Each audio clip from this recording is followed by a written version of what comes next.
여러분, 또 오늘 우리 공동체에 처음 오신 두 분이 있습니다. 약 10년 만에 오신 우리 한 청년과 처음 방문한 두 청년이 있는데요. 우리 환영합니다. 환영의 박수 하겠습니다. 네. 두 분은 끝나고 그냥 가시지 마시고 저 보고 가세요. 저 보고 가셔야 됩니다. 자, 한성호 형제님, 저 보고 가세요. 네. 여러분, 약 3년 전에 그 11월에 우리 청년부에서 말씀을 전해주셨던 혹시 서진교 목사님 기억나세요? 체가 이만큼 크시고 기억나시죠? 아시는 분이 있고 모르시는 분도 있을 겁니다. 그분이 쓰신 책 제목이 작은 자의 예수님이라는 책이고요.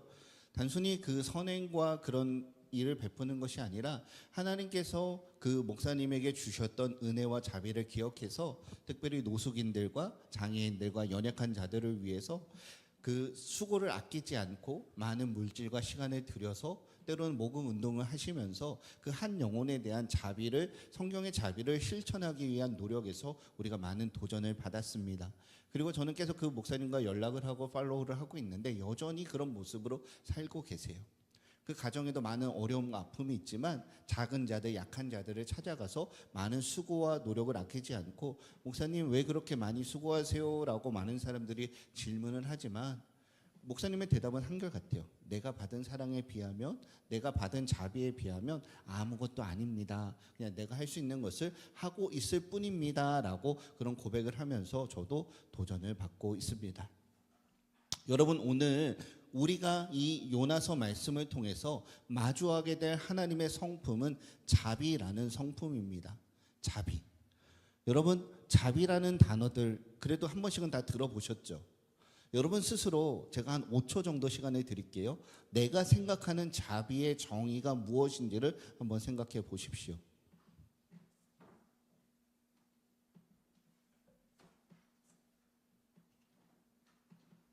자비. 자비는 어떤 단어일까요? 어떤 뜻을 가지고 있을까요? 제가 물어보지는 않겠습니다. 스스로에게 한번 대답해 보십시오.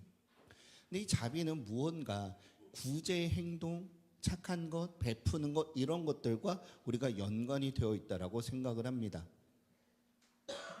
물론 맞죠. 하지만 성경에서 말하는, 기독교에서 말하는 자비는 일반적인 그 사전적인 의미보다 조금 더 넓은, 훨씬 더 넓은 그런 의미를 담고 있습니다.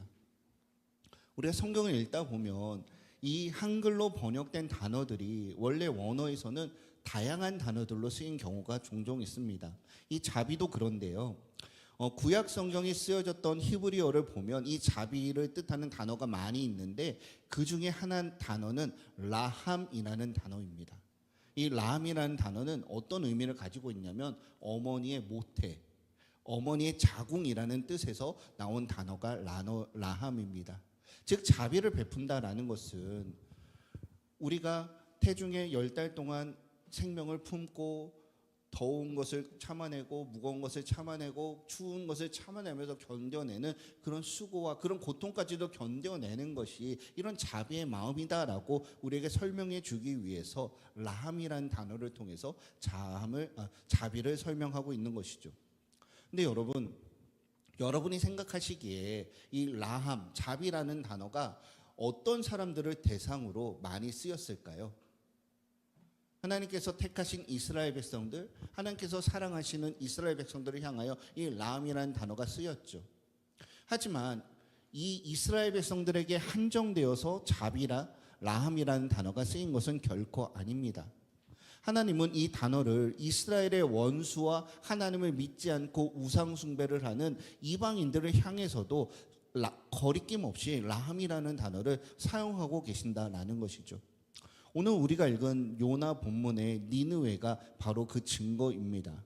하나님의 라함, 즉 긍휼은 처음부터 나만을 위해서만 주어진 것이 자비가 아닙니다. 나와 다른 사람들, 나와 사이가 좋은 사람들 뿐만이 아니라 나의 원수들, 즉 세상의 모든 사람들을 향하여 하나님이 이 라함이라는 자비를 베푸셨다라는 것이죠.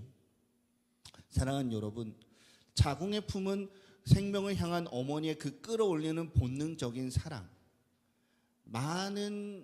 이제 제가 사역을 하면서 많은 사람들을 만났는데 결혼을 하고 출산의 과정을 거치면서 어머니에 대한 이해가 달라지게 되고 어머니에 대한 태도가 달라지는 것을 많이 바라보게 되었습니다.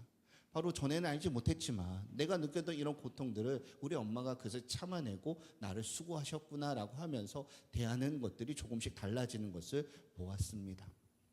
하지만 그것을 뛰어넘는 것이 저와 여러분을 바라보시는 하나님의 긍휼이라는 것이죠. 여러분, 하지만 오해하지 말아야 될 것은 이 자비는 단순히 우리의 머리의 지식적인 부분들, 감정적인 부분에서 끝나지 않는다라는 것입니다. 신약 성경으로 가면 이 자비라는 단어가 조금 더 구체적인 행동으로서 나타나게 됩니다. 첫 번째는 엘리오스라는 단어입니다. 엘리오스는 긍휼, 자비라는 것을 뜻하며 이런 구절들에서 사용하게 돼요. 여러분 한번 같이 읽어보시죠. 나는 자비를 원하고 제사를 원하지 아니한다. 자비하심이, 긍휼하심이, 엘리오스 하심이 두려워하는 자에게 대대로 이르는도다. 긍휼을 행하지 아니하는 자에게는 긍휼 없는 심판이 있으리라. 바로 이렇게 우리의 구체적인 행동과 가리키는 단어로 사용하고 있다라는 것이죠. 또한 또 다른 단어는 크리스토테스라는 단어입니다. 이것은 친절, 선함, 자비로운 태도입니다. 주로 바울 서신에서 이 단어를 많이 사용했어요. 하나님의 인자하심이 너를 인도하여 회개하심을 알지 못하여 오직 성령의 열매는 사랑과 희락과 화평과 오래 참음과 자비, 크레스토테스와 양선과, 여기서 말하는 자비예요. 에베소서 2장 7절에 그리스도 예수 안에서 우리에게 자비하심으로써 그 은혜의 지극히 풍성함을 나타내려 하심이라. 이 자비하심이 크리스토테스입니다. 마지막으로 골로새서 3장 2절 여러분 보이십니까? 한번 같이 읽어볼까요? 시작.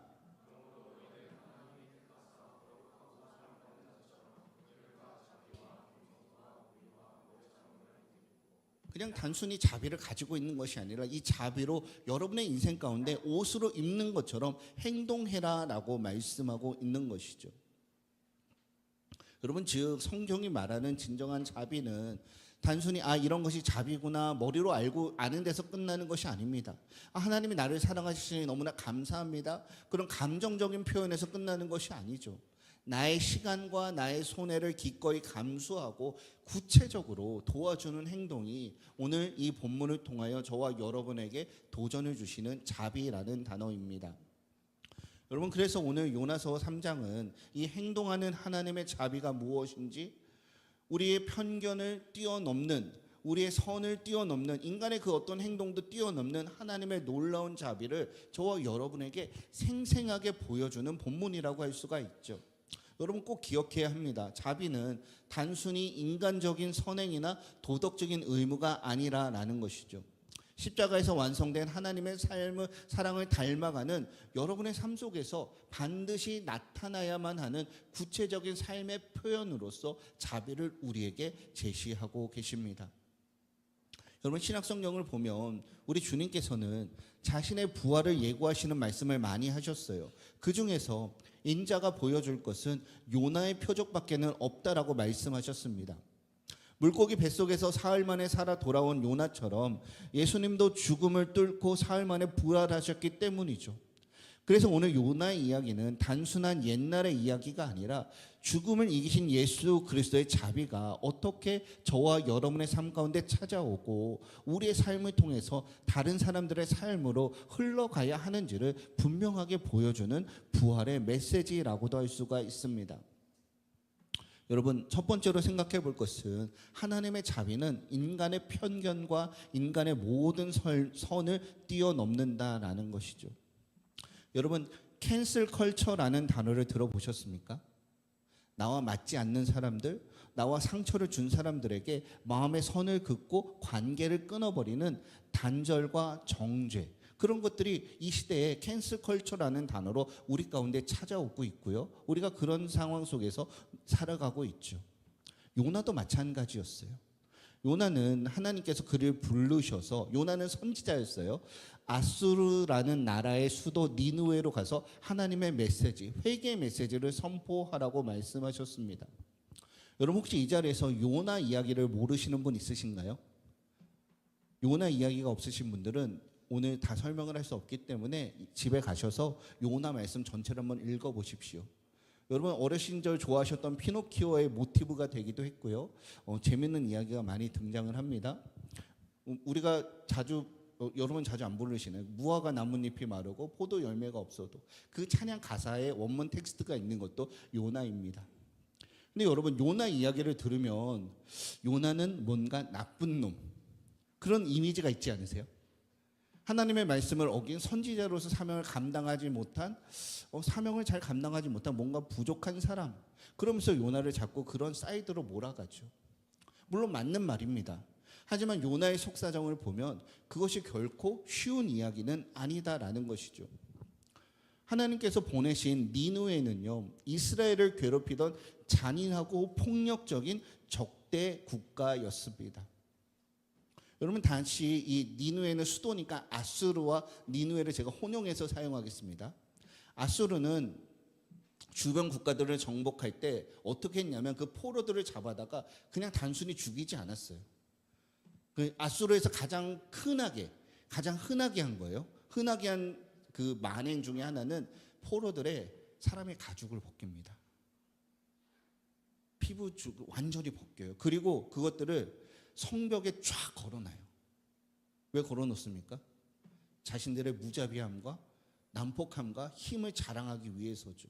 그래서 다른 사람들이 그것만 보더라도 벌벌 떨면서 돌아가도록 하는 그런 아주 잔인하고 잔인무지한 나라가 아수르였습니다. 요나의 입장에서는 정말 괴물과 그 엄청난 트라우마와 그것만 생각해도 얼마나 끔찍했겠어요. 사랑했던 사람들, 친구들이, 동무들이 잡혀가서 끌려가서 잔인하게 죽임을 당하고 그럼에도 불구하고 여전히 나의 목을 옥죄어오는 그 나쁜 놈들. 어쩌면 요나가 정상적인 상황이라면 니느웨라는 곳에 가서 들어서는 순간 불신 검문에 걸리면 요나도 똑같이 죽임을 당하고 그 가죽이 벗겨져서 성문에 걸릴 그럴 위험에 있는 것이죠. 엄밀히 말하면 하나님이 요나에게 우리의 기준으로는 너무나 부당한 요구를 하고 계시는 것처럼 보여요. 요나가 죽음을 당할 수도 있습니다. 요나를 사지로 몰아넣는 거예요. 그렇기 때문에 결코 쉬운 문제가 아니다라는 것이죠. 물론 시대적인 차이는 있습니다. 수천 년 전이기 때문에 여러분의 조금 더 이해를 돕기 위해서는 우리가 일제강점기 시절에 겪었던 그런 억압이나 아니면 나치 독일의 홀로코스트보다 훨씬 더 끔찍한 폭력을 이스라엘에게 가했던 나라가 아수르였다라는 것이죠. 우리의 상식으로도 그런데 요나는 당사자였어요. 피해자였어요.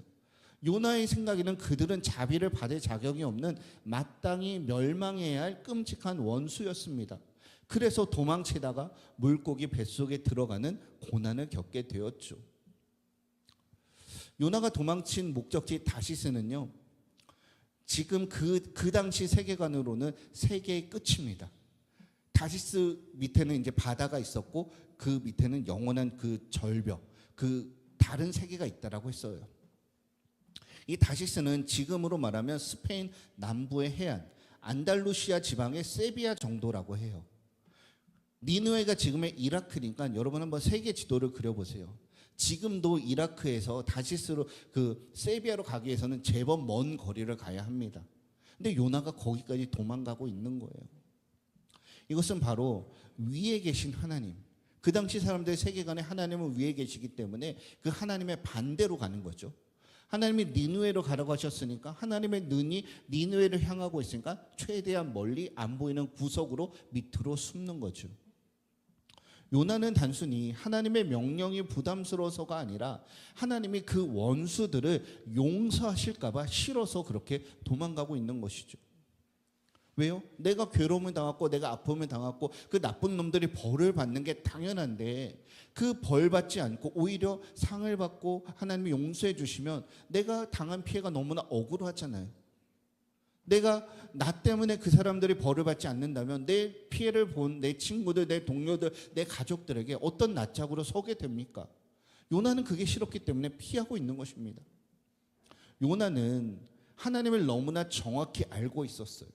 하나님이 자비로우시고 사랑이 많고 인애가 많으시고 용서하시는 분이기 때문에 가서 회개 메시지를 선포하고 그들이 회개 메시지를 받아들이지 않는 악독 무도한 놈들이지만 혹시라도 만에 하나라도 한 명이라도 회개한다면 하나님이 그 사람을 용서해 주신다는 것을 너무나 잘 알고 있었어요. 그 상황이 벌어지는 것이 너무나 싫었기 때문에 그 상황이 벌어질 그 자체를 아예 피해서 그 상황을 안 만들어 버리는 것이죠. 여러분, 이것은 단순한 불순종의 문제가 아닙니다.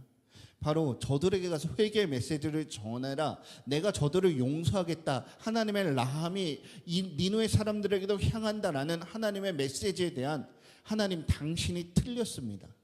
그 사랑은 그쪽으로 가서는 안 됩니다. 그 사람들은 사랑의 대상이 아니라 정죄, 처벌의 대상입니다라고 하는 하나님에 대한 신학적인 반란이었다라고 할 수가 있죠.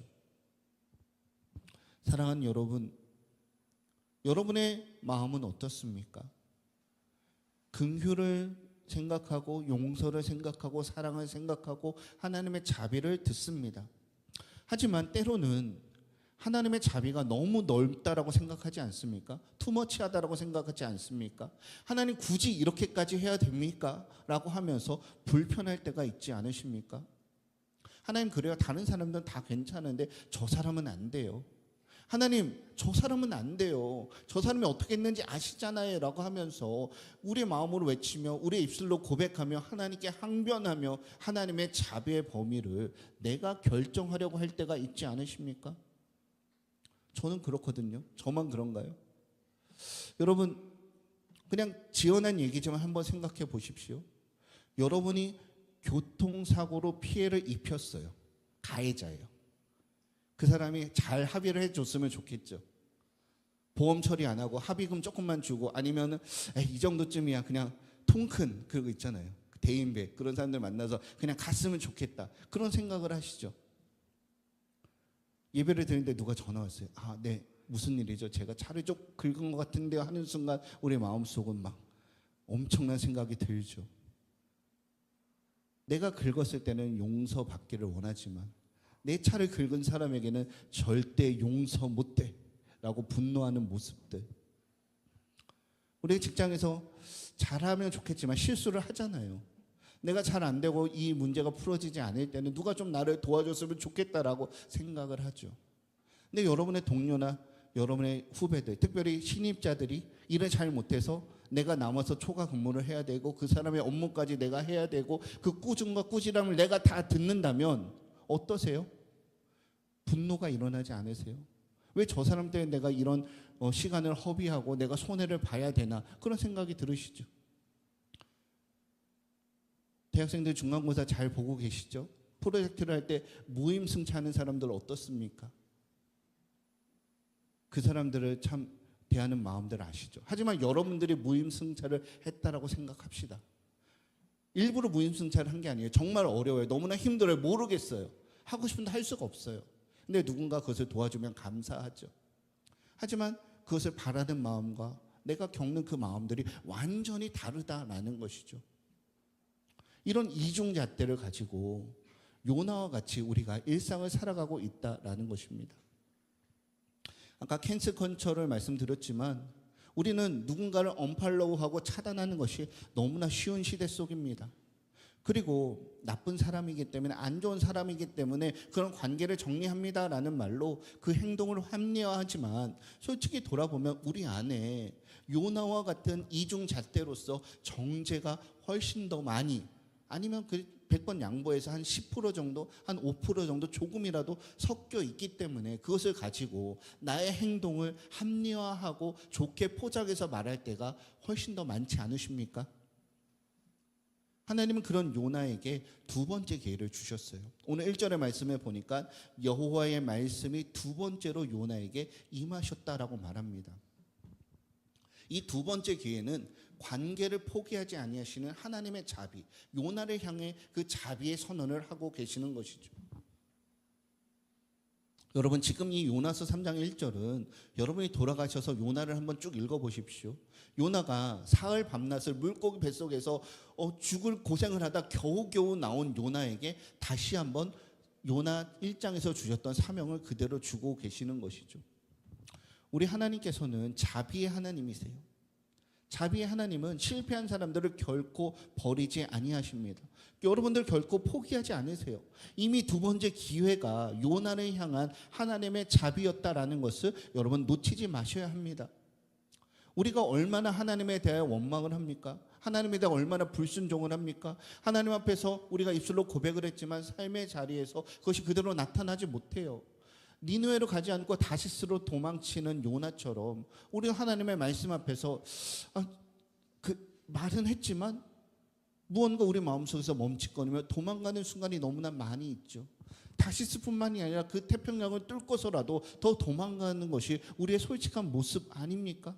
그리고 다양한 모습으로 저 사람은 이러니까요, 제가 이럴 수밖에 없었어요, 지금 급한 일이 있었어요 라고 하면서 애써 하나님 앞에서조차 우리가 또 다른 가면을 쓰면서 그것을 합리화하고 나는 아니고 그 책임이 하나님께 있다라고 돌려버리는 것이 우리의 모습이죠. 사랑하는 여러분, 우리가 내가 정한 편견의 선 안에 갇혀서 그런 이중잣대를 가지고 철저히 누군가를 외면하고 있지는 않으십니까? 하지만 요나에게 두 번째 임한 그 하나님의 말씀은 오늘도 저와 여러분의 삶 가운데 찾아옵니다. 하나님이 허원에게 100번째로 말씀하여 이르시되, 하나님이 허원에게 1000번째 말씀하여 이르시되, 하나님이 허원에게 10,000번째 말씀하여 이르시되, 1000번이라도 10,000번이라도 수십만 번이라도 우리 하나님께서는 여러분의 인생 가운데 찾아오셔서 말씀하십니다. 언제까지요? 내가 순종하여 그대로 행할 때까지. 그래서 두 번, 세 번 끝까지 찾아오시는 하나님께 여러분의 20대, 여러분의 30대 하루라도 일찍 굴복게 되어지는 은혜가 있기를 주님의 이름으로 축복드립니다. 하나님은 여러분을 결코 포기하지 않으세요. 여러분의 인생의 그 삶의 구석까지, 다시스까지, 그 바다 밑바닥까지도 찾아가셔서 다시 한번 끌어올려 주시고 하나님의 말씀의 사람으로 살아가게 만들어내십니다. 왜요? 하나님의 자비가, 하나님의 라함이, 하나님의 긍휼이 여러분을 향하여 있고 그것은 결코 변하지 않고 지치지 않기 때문이죠. 두 번째 생각해 볼 사실입니다. 이 하나님이 우리에게 말씀하시는 이 자비는 하나님의 적극적인 행동으로서 우리에게 먼저 보여주었다라는 것이죠. 바로 니느웨를 향한 니느웨의 행동을 통해서 살펴보려고 합니다. 요나는 정말 무성의하고 불친절하게 메시지를 전했어요. 이 니느웨는 너무나 크기 때문에 3일이나 돌아다니면서 열심히 걸으면서 메시지를 하고 사람들을 만나도 다 만나지 못할 만큼 엄청나게 큰 성읍이었어요. 그런데 요나는 겨우 반나절이니까 뭐 많이 잡아줘야, 최대한 잡아줘야 한 5시간 6시간이겠죠. 다니면서 회개해라 이렇게도 아니에요. 넌 나쁜 놈이니까 망해야 된다, 벌 받아라 그러면서 작게 외치고 다녔습니다. 그런데 웬걸요, 니느웨에는 세계 역사상 유일을 찾기 힘든 놀라운 기적이 일어났습니다. 가장 높은 곳에 있는 왕부터 가장 낮은 자, 심지어 짐승들까지 굵은 베옷을 입고 금식하며 스스로의 악한 길에서, 다른 사람들에 대한 무자비함과 폭력의 길에서 돌이키는 일이 나타났다라고 성경이 말하고 있습니다. 여러분, 기독교에서 말하는 회개는 단순히 감정적인 부분이 아닌 것 알고 계시죠? 눈물을 많이 흘렸다라고 회개가 아닙니다. 하나님 앞에서 많은 말을 했다라고 해서 회개가 아닙니다. 바로 내가 걸어가던 이기적이고 폭력적인 니느웨 같은 삶의 자리에서 완전히 돌아와서 다른 길로 가는 것이죠. 180도 유턴하는 것입니다. 하나님이 원하시는 선한 길로 걷기 시작하는 확실한 행동이 우리 삶 가운데 나타나는 행동의 열매가 바로 회개입니다. 그래서 여러분, 회개는 감정이 아니라 방향으로 나타나야 되면서, 회개는 눈물을 많이 흘리는 것이 아니라 여러분의 삶 속에서 구체적인 전환, 구체적인 변화로 반드시 나타나야 합니다. 오늘 본문을 보면 니느웨의 회개가 얼마나 구체적이었는지 알 수가 있습니다. 왕이 왕복을 벗었고요, 베옷을 입었습니다. 여러분, 니느웨 아수르에서 이 왕은 바로 신 그 자체예요. 그 적대국들이, 아수르 백성들이, 포로들이 가장 위대한 존재로 섬기는 신 중의 신이 바로 아수르의 왕이었습니다. 근데 그 왕이 왕복을 벗었다라는 것은 바로 내가 그런 잘못된 우상 숭배의 대상이 아니라 나도 한낱 연약한 존재에 불과하다라는 것을 스스로 인정하는 것이죠. 여러분, 한번 생각해 보십시오. 여러분이 높다라고 생각했던, 여러분이 찬란하고 위대하다라고 생각했던 그 사람들의 낮아지는 모습, 무너지는 모습을 보면 우리가 받는 그 충격은 너무나 대단합니다. 아수르의 왕은 그 옷만으로도, 엄청난 그 옆에 있는 그 행렬만으로도 많은 사람들을 압도하고 위험을 펼치는 그런 존재였습니다. 근데 그가 그 화려한 왕복을 벗어 던지고 모든 사람들과 똑같은 베옷을 입은 초라한 사람이라는 것을 알게 되었을 때 이 사람들이 받는 정신적인 충격은 훨씬 더 많지 않았을까요? 그리고 그 조서를 내려서 짐승에게까지 금식을 명하고 있는 것이죠. 그리고 결정적으로 8절에 보니까 각기 악한 길과 손으로 행한 강포에서 떠나야 한다라고 선언을 하고 있습니다. 감정적인 후회가 아니에요. 그냥 이 왕이 단순히 말로 내가 회개합니다라고 하는 것은 어쩌면 그래도 쉬울 수 있었어요. 여러분이 이 아수르 왕의 자리에서 그 엄청난 권력의 자리에 있는데 그 옷을 벗는 그 선택이 얼마나 어려웠을지 한번 생각해 보십시오. 이전과는 전혀 다른 선택을 하고 있는 거예요. 전혀 다른 방향으로 걸어가고 있는 것이죠. 이것이 성경이 말하는 회개라는 것이죠. 그리고 개인뿐만이 아니라 니느웨 사회 전체가 그 사회의 방향이 전환되는 일이 일어나게 되었습니다. 니느웨는 결코 눈물로 회개한 것이 아니라 그들의 삶으로 회개했다라는 것입니다. 이 철저한 회개를 보시고 하나님은 어떻게 하셨습니까? 10절 말씀 한번 읽어볼까요? 10절입니다. 시작.